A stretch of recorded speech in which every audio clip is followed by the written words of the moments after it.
నల్లమల ప్రాంతంలో నాగర్ కర్నూలు జిల్లా పదర మండలం మద్దిమడుగు గ్రామంలో వెలసిన పిలిస్తే పలికే భక్తుల కొంగు బంగారంగా పిలువబడుతున్నారు శ్రీ పబ్బతి మద్దిమడుగు ఆంజనేయ స్వామి. భక్తుల కోరికలు తీరుస్తూ కోరిన వారికి కొంగు బంగారమై కొలువుదీరాడు. ప్రతి ఏటా 2 పర్యాయాల్లో బ్రహ్మోత్సవాలు అంగరంగ వైభవంగా నిర్వహిస్తారు. కార్తీక మాసం, చైత్రమాసంలో కార్తీక పౌర్ణమికి, చైత్రశుద్ధ పౌర్ణమికి బ్రహ్మోత్సవాలు నిర్వహిస్తారు.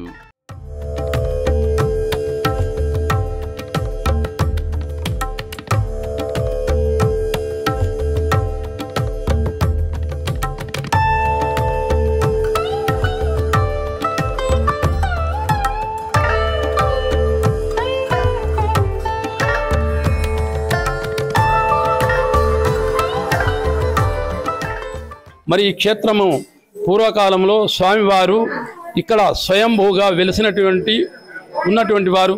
స్వామివారు అభయారణ్యంలో ఉన్నటువంటి ఒకానొక చెట్టు క్రింద పుట్ట నుండి పైకి వచ్చి వెలిసినట్టు కనబడుతూ ఉంటాడు. స్వామివారి అభిముఖము దక్షిణ నైరుతి అభిముఖంగా ఉంటాడు.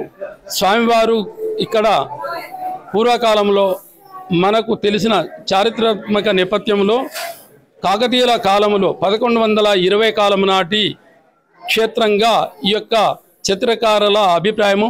మరియు ఈ క్షేత్రంలో ఉన్నటువంటి స్వామివారు స్వయంభూ దక్షిణ నైరుతి దిశ శ్రీశైలం వైపు అభిముఖంగా ఉండడం అత్యంత అరుదైనటువంటి స్వామివారి మూల విగ్రహం.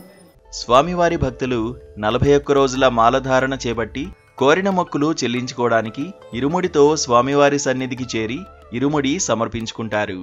ఈ బ్రహ్మోత్సవాలకు తెలంగాణ రాష్ట్రంతో పాటు ఉమ్మడి ఆంధ్రప్రదేశ్ నుంచి కూడా చాలా మంది భక్తులు వస్తుంటారు.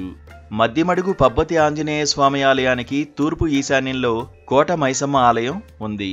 ప్రతి ఆదివారం భక్తులు అధిక సంఖ్యలో ఆలయాన్ని దర్శిస్తుంటారు. కలియుగంలో దుష్ట శిక్షణ, శిష్టరక్షణ చేయడానికి జగన్మాత ఈ క్షేత్రం కోట మైసమ్మ అమ్మవారిగా అవతరించిందని చెప్పుకుంటారు. దాతల సహాయంతో దినదినాభివృద్ధి చెందుతోంది. ఇక్కడ భక్తుల సౌకర్యార్థం కోసం నేను ఒక 20 years బ్యాక్ ఇక్కడికి వచ్చాను. స్వామివారి దర్శనం చేసుకుని నైట్ పడుకున్నాను. కొంచెం ఇబ్బందికరంగా ఉందని తెలిసేసి ఆ తర్వాత ఒక డిసిషన్ తీసుకొని వసతి సముదాయం ఏర్పరచాలని ఒక దృఢ సంకల్పంతో చేశాము. అలా 2016లో ఒక 6 రూములు కట్టించి ఇక్కడ ఇదంతా డెవలప్ చేసి చేయడం జరిగింది. ఇప్పుడు ఒక 6 రూములు కట్టించాము. ఇంకొక 3 రూములు నిర్మాణ దశలో ఉన్నాయి. అవి కూడా ఒక 3 to 4 monthsలో దేవస్థానం హ్యాండ్ ఓవర్ చేస్తాము.